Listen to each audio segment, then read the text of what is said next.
हाँ तो बच्चों, लेसन नंबर 1 हमने प्रार्थना पढ़ी थी। अब हम इसके साथ ही लेसन नंबर 2 पढ़ते हैं, गुरु भक्त आरुणिः, यानी गुरु जी का भक्त आरुणि। यह एक कहानी है, कथा है, जिसमें आरुणि नाम का एक शिष्य होता है। वो उनके गुरु जी का नाम है धौम्य। उनके अनेक शिष्य थे, उनमें से आरुणि नाम का शिष्य बहुत ही खास था। तो एक बार गुरुजी ने क्या किया, खेत की मेड़, बहुत तेज बारिश हुई, तब खेत की मेड़ को बांधने के लिए आरुणि को भेजा। तो आरुणि ने मिट्टी से सभी जलमार्ग को बांध दिया, लेकिन एक जलमार्ग उससे रुका नहीं था। तब आरुणि ने देखे, गुरु की भक्ति देखो उनको कि गुरु जी के आदेश का उल्लंघन नहीं होना चाहिए। तो आरुणि ने क्या किया, स्वयं ही वहाँ पर लेट गया। तो वो पानी रुक गया और रात भर वहाँ लेटे रहा। पूरा दिन भर वहाँ लेटा रहा। शाम का समय हुआ, संध्या समय हुआ, जब गुरुजी ने सभी शिष्यों से पूछा कि आरुणि कहाँ है। तब शिष्यों ने बोला, आपके द्वारा ही तो गुरुजी उसको खेत की मेड़ बांधने के लिए भेजा गया था। तब गुरुजी ने कहा, इसका मतलब वो अभी तक नहीं आया, चलो हम सब वहाँ पर चलते हैं जहाँ आरुणि गया। तब वो गुरुजी और सारे शिष्य वहाँ गए और गुरुजी ने जोर से आवाज़ लगाई, आरुणि कहाँ हो। तब वो आरुणि वहाँ से उठकर गुरुजी के सामने उपस्थित हुआ और कहने लगा कि गुरुजी, मेरा दिन भर वहाँ लेटा रहा और अब मुझे बताइए कि मैं क्या करूँ। तब अपने गुरु की भक्ति को देखकर गुरुजी इतने प्रसन्न हुए कि उनको सबसे अनोखा शिष्य माना और थोड़े ही समय में उसको सभी विद्याएं प्राप्त होने का आशीर्वाद दिया। और गुरु की कृपा से उसको सारी विद्याएं भी मिल गई, यानी छोटी उम्र में उसने सारी विद्याएं प्राप्त कर ली। तो अब हम इसको संस्कृत में पढ़ते हैं। पहले हम इसका सस्वर वाचन करेंगे, यानी शुद्धता के साथ हम इसको पढ़ेंगे। ठीक है, तो पूरा एक धौम्य नामकः महर्षिः आसीत्, तस्य अनेके शिष्याः आसन्, तेषु आरुणिः नामकः अपि शिष्यः आसीत्। अथ एकदा मेघे वर्षति सति गुरुः आरुणिम् आदिशत्, वत्स केदारखण्डं बद्ध्वा रक्ष। आरुणिः तच्छ्रुत्वा क्षेत्रं त्वरितम् अगच्छत्। तत्र सर्वान् जलमार्गान् मृत्तिकया अबध्नात्, किन्तु एकं मार्गं बध्नुं न अपारयत्। मृत्तिका जलस्य वेगेन तत्र स्थातुं न अशक्नोत्। तदा आरुणिः स्वयमेव तत्र समाविशत्, ततो जलस्य प्रवाहो रुद्धो अभवत्।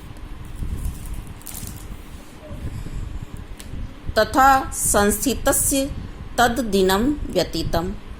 सन्ध्यासमये तं न अवलोक्य ऋषिः शिष्यान् अपृच्छत्, क्व गतः आरुणि? ते प्रत्यवदन्, भवतेव प्रेषितः केदारखण्डस्य बन्धनाय। ततो अवदत् ऋषिः, तर्हि वयं सर्वे तत्र गच्छामः यत्रासौ आरुणिः गतः। तत्पश्चात् सर्वे क्षेत्रे गताः। भो आरुणः, क्वासि? वत्स, इह गच्छ। गुरुणा उच्चस्वरेणोक्तं शब्दं श्रुत्वा आरुणि केदारखण्डात् उत्थाय गुरोरग्रे उपस्थितः अवदत् च, अयम् अस्मि भगवन्, निस्सर्तो जलस्य निरोधाय केदारखण्डे संस्थितम् आसम्। आज्ञापयतु, किं करवाणि अधुना? आरुणिना एव मुक्तः ऋषिः तस्य गुरुभक्त्या विस्मितो अभवत्। प्रीतो अवदत्, वत्स, त्वं मम अभूतपूर्वः शिष्यः कल्याणं ते भवतु। सर्वे वेदा सर्वाणि शास्त्राणि च तव प्रतिभान्तु। अयं हि मम आशीर्वादः। तत् आरुणिः गुरोः प्रसादेन अल्पेनेव कालेन सर्वाः विद्या अधीत्वान्। ठीक है, ये तो है आपका लेसन का सस्वर वाचन है। शुद्धता के साथ हमने इसका वाचन किया। अब हम इसकी शब्दार्थ देख लेते हैं, फिर हम इसका अर्थ करेंगे।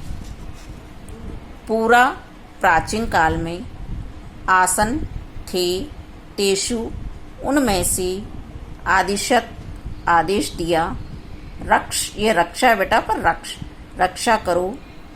त्वरितम शीघ्र, समावेशत बैठ गया, तथा संस्थितस्य वैसा ठहरते हुए, रुद्धो अभवत रुक गया।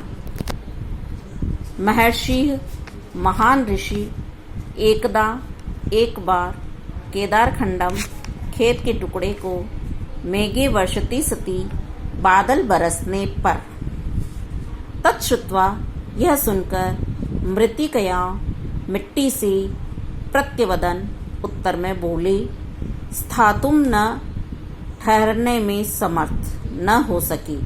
इसमें शक्नोत नहीं आया, स्थातुम न अशक्नोत, तो ठहरने में समर्थ न हो सकी।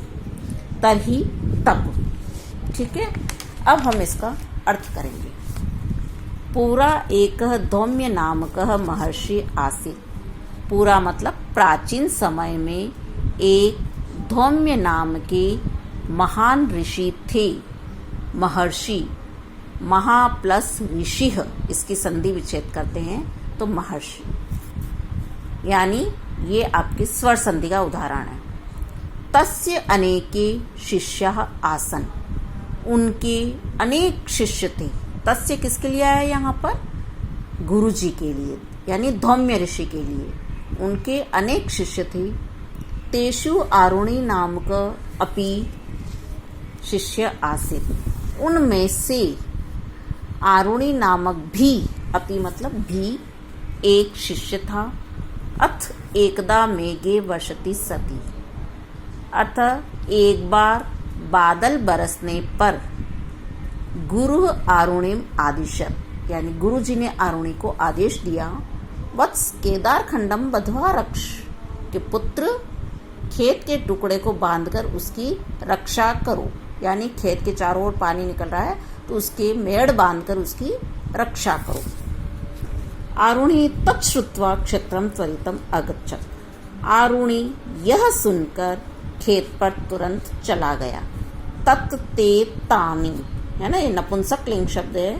तो तत् यानी यह सुनकर, श्रुत्वा, श्रु धातु त्वा प्रत्यय, और त्वा प्रत्यय कर कर, यह सुनकर खेत पर, क्षेत्र मतलब खेत, त्वरितम तुरंत, अगच्छत चला गया।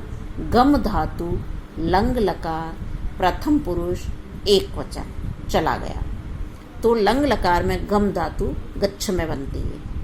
तत्र सर्वान जल मार्गान मृत्तिकया अबध्नात्, वहाँ सभी जल मार्गों को मिट्टी से बांध दिया गया। किंतु एकम मार्गम बदनुम न अपार्यत, किंतु एक मार्ग को नहीं बांध सका।